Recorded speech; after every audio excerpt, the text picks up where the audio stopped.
Welcome all. बात करेंगे आज हुडको स्टॉक के बारे में और जानेंगे आगे आने वाले दिनों में इस स्टॉक में क्या मूव आ सकती है, क्या उसका रीजन होगा। यहाँ पे मैं कोशिश करूंगा कि वीडियो को बहुत ही इजी लैंग्वेज में बना सकूं ताकि हर किसी को आसानी से समझ आ सके। और इस वीडियो में हम जो इंपॉर्टेंट पॉइंट्स हैं उन सबको कवर करेंगे, तो वीडियो थोड़ी सी लंबी हो सकती है बट प्लीज लास्ट तक जरूर देखें। तो अभी मैं हुडको स्टॉक के डेली टाइम फ्रेम के चार्ट पे काफी टाइम से हुडको स्टॉक में एक गिरावट देखने को मिल रही है। कुछ टाइम पहले स्टॉक ने अपना न्यू 52 वीक्स का हाई बनाया 58 रुपए के प्राइस के आसपास। यहाँ पे स्टॉक ने बहुत ही स्ट्रॉन्ग रेजिस्टेंस फेस किया और उसके बाद से कंटिन्यूस गिरावट दिखा रहा है। और अभी जो स्टॉक ने स्ट्रक्चर बना रखा है काफी नेगेटिव स्ट्रक्चर है। अगर हम यहाँ पे स्टॉक को वीकली टाइम फ्रेम पे चेक करते हैं तो स्टॉक ने यहाँ पे हेड एंड शोल्डर का पैटर्न बना रखा है। यहाँ पे अगर मैं कुछ इसके लिए लाइन स्टॉक करता हूँ कि कैसा दिख रहा है, तो ये स्टॉक का यहाँ पे लेफ्ट शोल्डर है, यहाँ पे स्टॉक का हेड और यहाँ पे स्टॉक का राइट शोल्डर।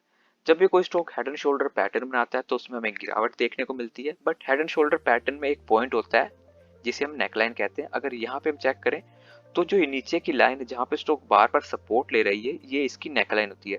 और अगर स्टॉक जो है हेड एंड शोल्डर पैटर्न में इस नेक लाइन पे सपोर्ट ले लेता है तो हमें एक रिवर्सल देखने को मिलता है। और अभी जो हमारा हुडको स्टॉक है बिल्कुल इसी प्राइस के आसपास यहाँ पे ट्रेड कर रहा है। जो 40 रुपए का प्राइस बन रहा है इसी प्राइस के आसपास ट्रेड कर रहा है। और ये जो प्राइस है अभी स्टॉक के लिए मेक और ब्रेक लेवल है, क्योंकि अगर स्टॉक यहाँ पे सपोर्ट नहीं लेता तो हमें जो गिरावट है कंटिन्यूसली देखने को मिल सकती है। और जैसा सिनेरियो अभी बना हुआ है हुडको स्टॉक में, तो उससे मोस्टली चांसेस यही है कि जो स्टॉक है यहाँ पे सपोर्ट नहीं लेगा और जो गिरावट है फर्दर हमें देखने को मिलेगी। चेक कर लेते हैं कि क्या पॉइंट्स है जिसकी वजह से जो गिरावट है देखने को मिलेगी। सबसे पहले हम यहाँ पे ये चेक करेंगे कि जो हेड एंड शोल्डर का पैटर्न है इस स्टॉक ने पहले हिस्ट्री में कभी बनाया है या नहीं, क्योंकि इससे हमें ये पता चल जाएगा कि जब स्टॉक ये जो नेकलाइन है इसके पास आता है तो यहाँ पे क्या मूवमेंट हमें देखने को मिलती है। अगर यहाँ पे हम देखें तो यहाँ पे अगर देखते हैं तो यहाँ पे स्टॉक ने पहले इन्वर्टेड हेड एंड शोल्डर का पैटर्न बना रखा है। अगर यहाँ पे मैं कुछ लाइन ड्रॉ करता हूँ तो हमें कुछ ये ऐसा इन्वर्टेड हेड एंड शोल्डर का पैटर्न देखने को मिलेगा। ये जो लेफ्ट शोल्डर है ये बीच में हेड है और यहाँ पे right shoulder. Inverted head and shoulder pattern similar to head and shoulder pattern ही होता है, बट उसमें सिर्फ दो डिफरेंस ये होते हैं कि जो उसके हेड और शोल्डर होते हैं वो नीचे की तरफ होते हैं, और जो inverted head and shoulder pattern होता है वो बुलिश पैटर्न होता है as compare to normal head and shoulder. क्योंकि normal head and shoulder pattern जो है वो बेरिश पैटर्न होता है, उसमें जो स्टॉक है वो गिरावट दिखाता है। तो अगर हम यहाँ पे चेक करें कि जब stock inverted head and shoulder में नेकलाइन के पास आया जो यहाँ पे 40 रुपए का प्राइस बना रही है, तो इसने क्या मूवमेंट दिखाई थी। तो स्टॉक जैसे कि नीचे से ऊपर की तरफ जा रहा है क्योंकि बुलिश पैटर्न है, तो यहाँ पे इसने रेजिस्टेंस फेस किया पहले नेकलाइन पे, वापस से नीचे की तरफ आया, फिर यहाँ पे जो नेकलाइन है यहाँ पे इसने इसको ब्रेक कर दिया और वापस से ऊपर की तरफ जो कंटिन्यूस मूवमेंट है वो देखने को मिली है। अगर यहाँ पे मैं इसकी इमेज दिखाऊं तो कुछ ऐसी इमेज बनेगी। यहाँ पे स्टॉक नीचे की तरफ आ रहा था, यहाँ पे इसने inverted head and shoulder pattern बनाया, यहाँ पे लेफ्ट शोल्डर हेड, यहाँ पे राइट शोल्डर, ये हमारी बीच में नेक लाइन, यहाँ पे स्टॉक ने ब्रेकआउट दिया। उसके बाद जो रीटेस्टिंग की चीज है इसके बारे में हम लास्ट में भी डिस्कस करेंगे क्योंकि इसके बारे में भी डिस्कस करना जरूरी है। बट यहाँ पे जो मेन पॉइंट है जो अभी हमें देखना है कि स्टॉक ने रीटेस्ट इसको जो है जो नेकलाइन है इसको ब्रेक कर दिया और ऊपर की तरफ गया, तो सेम हमें यहाँ पे इंडिकेशन मिलेगी ये कि जो स्टॉक है यहाँ पे जो नेकलाइन अभी बन रही है 40 रुपए की, यहाँ पे इसको ब्रेक कर देगा और नीचे की तरफ जो मूवमेंट है वो देखने को मिलेगी। तो ये एक तो ये नेगेटिव पॉइंट बन गया स्टॉक के लिए कि स्टॉक यहाँ पे करेक्ट होगा। अब यहाँ पे अगर हम कुछ और पॉइंट्स चेक करें तो हम यहाँ पे स्टॉक का जो लाइन चार्ट है हुडको का, ये हुडको, अगर यहाँ पे इसका लाइन चार्ट चेक करते हैं तो यहाँ से भी हमें जो नेगेटिव इंडिकेशन है वो देखने को मिल रही है। यहाँ पे ये जो ग्रे कलर की लाइन है ये वाली, ये 200 डेज का मूविंग एवरेज है। और अगर हम देखें तो हमारा जो अभी हुडको स्टॉक है इस 200 डेज मूविंग एवरेज के नीचे ट्रेड कर रहा है। और जो 200 डेज की मूविंग एवरेज की लाइन होती है वो सबसे ज्यादा स्ट्रॉन्ग रेजिस्टेंस और सपोर्ट होती है। अगर चाहे आप इसको टेक्निकली चेक कर रहे हो या फिर फंडामेंटली कैसे भी चेक कर रहे हो, तो 200 डेज का जो मूविंग एवरेज है सबसे ज्यादा स्ट्रॉन्ग रेजिस्टेंस और सपोर्ट है। और जैसा कि अभी हम इसके नीचे ट्रेड कर रहे हैं तो यहाँ पे भी नेगेटिव सेंटीमेंट बने हुए हैं कि जो स्टॉक है और भी ज्यादा यहाँ पे करेक्ट हो सकता है। तो दूसरा पॉइंट तो ये हो गया। अब हम चेक करते हैं तीसरे पॉइंट को। तो ऐसा नहीं है कि जो स्टॉक है अभी पहली बार यहाँ पे 200 डेज मूविंग एवरेज के नीचे आया है। यहाँ पे अगर हम देखें जब यहाँ पे ये गिरावट आई थी स्टॉक में, स्टॉक यहाँ पे भी 200 डेज मूविंग एवरेज के यहाँ पे नीचे गया था। बट यहाँ पे जब स्टॉक ये 40 रुपए के जो सपोर्ट का प्राइस है यहाँ पे आया तो इसने वी शेप रिकवरी दी, काफी अच्छी एक सडन रिकवरी ऊपर की तरफ दी है। और उसके बाद ये जो 200 डेज का मूविंग एवरेज है उसके पास आके ट्रेड कर रहा है। बट जो अभी गिरावट हुई है स्टॉक में जब ये 40 रुपए के प्राइस के आसपास आया तो यहाँ पे कोई इसमें सडन रिकवरी नहीं आई, कुछ खास इतनी हल्की सी रिकवरी आई थी। बट उसके बाद दोबारा इसमें जो डाउन साइड की मूवमेंट है वो देखने को मिल रही है। इससे हमें ये पता चलता है कि यहाँ पे इस प्राइस के आसपास कोई भी बायर्स इतना ज्यादा एक्टिव नहीं है, तो स्टॉक का ऊपर जाना काफी मुश्किल है और कंटिन्यूस और जो गिरावट है देखने को मिल सकती है। तो ये हमारा तीसरा पॉइंट था। अब चौथे पॉइंट की तरफ चलते हैं। तो अगर यहाँ पे हम देखें, जब स्टॉक में यहाँ पे ये गिरावट आई थी इस पॉइंट से, इस पॉइंट से गिरावट आई, तो स्टॉक जब इसने 200 डेज मूविंग एवरेज पे सपोर्ट लिया तो इसमें काफी बड़ा अपसाइड की जो मूव है वो देखने को मिली है। तो यहाँ पे जैसे कि अब हम 200 डेज मूविंग एवरेज के नीचे यहाँ से नीचे की तरफ आए, तो यहाँ पे जैसे कि हमें ऊपर की तरफ काफी अच्छी अपसाइड मूव देखने को मिली थी, तो यहाँ नीचे की तरफ काफी ज्यादा बड़ी अप डाउन साइड जो मूवमेंट है वो देखने को मिल सकती है। तो ये भी एक नेगेटिव पॉइंट है अभी हुडको स्टॉक के लिए। तो ये पांचवा पॉइंट था। अगर हम यहाँ पे एक और जो पॉइंट चेक करें, तो यहाँ पे हम जो इंटरनेशनल, जो हमारे वर्ल्ड के ग्लोबली जो इंडाइसिस है, फ्यूचर इंडाइसिस है, यहाँ पे देख लेते हैं। ये हमारे यूएस के हैं, यूरोप के हैं, यहाँ पे एशिया के भी हैं।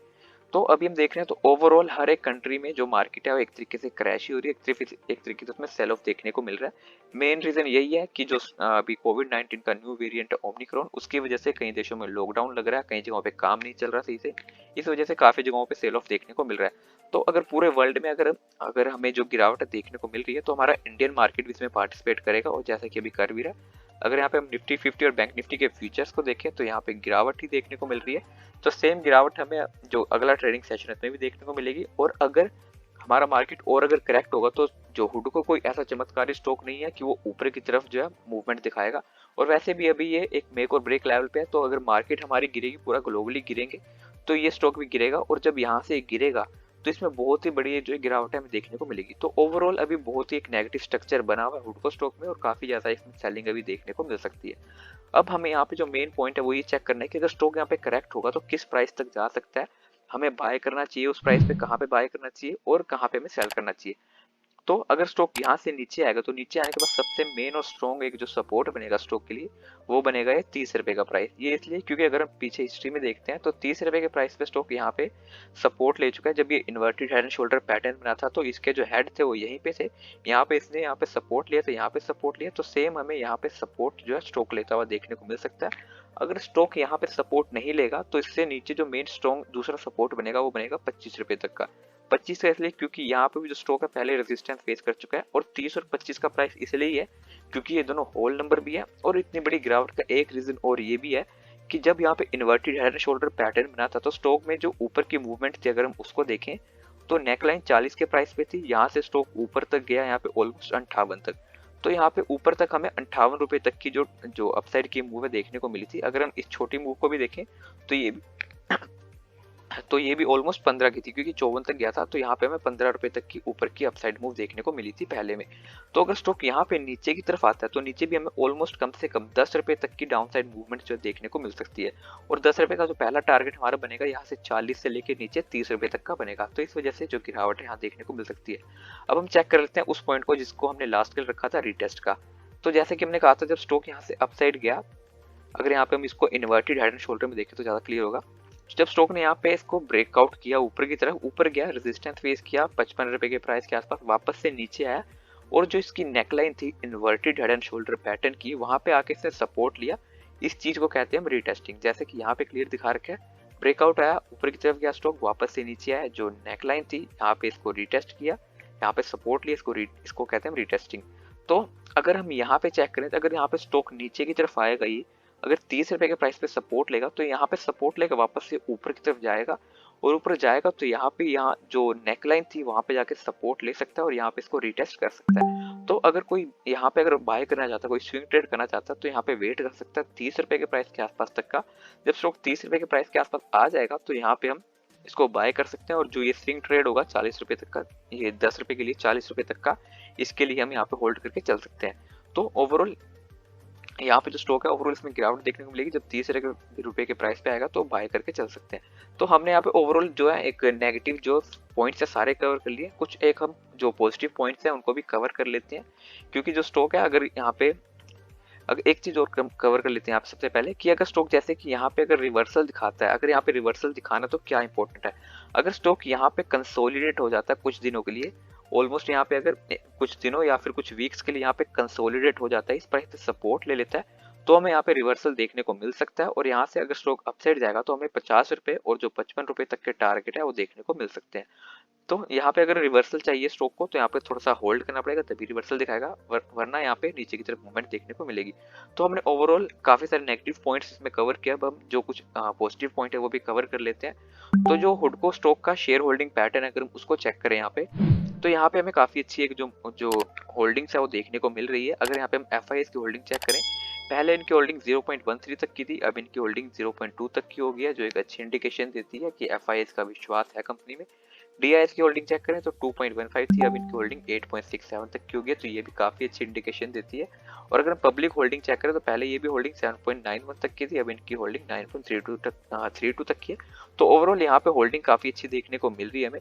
तो अभी जो स्टॉक है, अभी सिनेरियो इसका नेगेटिव है, बट ओवरऑल स्टॉक में हमें जो पॉजिटिविटी है शेयर होल्डिंग की तरफ से वो देखने को मिल रही है। तो हम थोड़ा वेट करेंगे, यहाँ पे थोड़ा करेक्शन हो जाए, उसके बाद जो अपसाइड की मूव है उसके लिए हम यहाँ पे वेट करके चलेंगे। तो ये था हमारा ओवरऑल एनालिसिस हुडको स्टॉक के ऊपर। वीडियो पसंद आई तो वीडियो को लाइक शेयर कमेंट जरूर करें और चैनल को सब्सक्राइब करना ना भूलें, क्योंकि काफी मेहनत लगती है एक वीडियो बनाने में। तो प्लीज वीडियो को लाइक जरूर करें और चैनल सब्सक्राइब करना ना भूलें। और लास्ट में एक चीज कहना चाहूंगा कि आप खुद से भी स्टॉक के ऊपर एनालिसिस करें और जो आपको सही लगता है उसके अकॉर्डिंग बाइंग और सेलिंग करें। हमने सिर्फ हमारे व्यूज शेयर किया, आपके साथ फाइनल बाइंग और सेलिंग का डिसीजन आपका अपना होगा। Thank you.